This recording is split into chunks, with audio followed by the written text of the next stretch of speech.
touchscreen Android radio, replacement for Honda Odyssey. First of all, let's dismantle the original radio and unplug it from the cable. Remove the panel under the steering wheel. This is together with the middle part. This also unplugs the plug.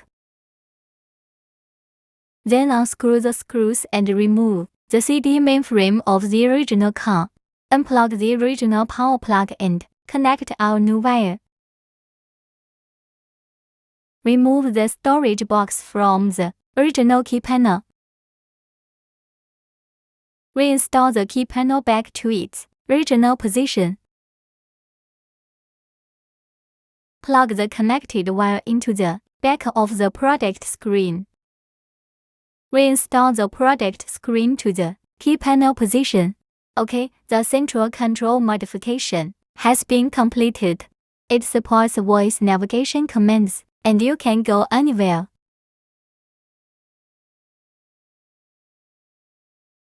You are bored, you can listen to the music you want to listen to. When parking, you can also enjoy large-screen movies.